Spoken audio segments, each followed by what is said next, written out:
नजर बघा फक्त लोकनजर न्यूज। अकोल्याच्या पातूर तालुक्यामधील पिंपळखुटा चांगेफळ येथील मण नदी पात्रातून या सकाळी 3 तरुण नदीत पोहण्यासाठी गेले असता यामधील करण वानखडे 24 वर्षीय तरुण हा नदीच्या पाण्यात वाहून गेलाय। दरम्यान 2 दिवस झालेल्या मुसळधार पावसामुळे मोठ्या प्रमाणात मण नदीला पूर आला। मण नदीच्या पाण्याचा अंदाज न आल्याने तो पुराच्या पाण्यात वाहून गेला। गेल्या 2 ते 3 तासापासून अकोल्याच्या जिल्हा आपत्ती व्यवस्थापन विभागाने काटेपूर्णाच्या वंदे मातरम पथकाच्या आणि श्री संत मच्छिंद्रनाथ आपत्कालीन पथक बाळापूर मदतीने वाहून गेलेल्या करण नावाच्या तरुणाचा शोध घेणे सुरू आहे।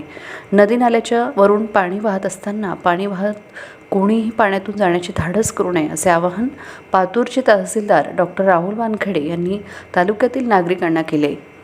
नैसर्गिक आपत्ती विभाग जिल्हा अधिकारी कार्यालय अकोला मार्फत आम्हाला माहिती मिळाली की करण वानखेडे पिंपळखुटाचा एक व्यक्ती पुरामध्ये वाहून गेलेला आहे। त्याला शोध मोहीम करण्याकरता संत मच्छिंद्रनाथ आपत्कालीन पथक पातूर बाळापूर आणि वंदे मातरम आपत्कालीन पथक उरणखेड यांची संयुक्त टीम घेऊन आम्ही इथे पोहोचलो स्थळावर आणि शोध मोहीम सुरू केलेली आहे आणि सध्या शोधणं सुरू आहे। सध्या त्याचं माहिती अद्याप मिळालेली नाही आहे, तरी शोध मोहीम संध्याकाळपर्यंत आम्ही करणार 6 वाजेपर्यंत आणि उद्या सकाळी 6 वाजता सुरू करणार पुन्हा। आज सकाळी 3 मित्र जे होते पिंपळखुट्याचे ते पोहण्यासाठी गेले होते।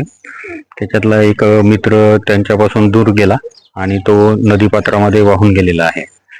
तर त्या संबंधाने जिल्हा आपत्ती व्यवस्थापक केंद्र जिल्हाधिकारी कार्यालय अकोला यांच्या टीम इथं दाखल झालेले आहेत आणि त्यांचं शोधकार्य सुरू आहे।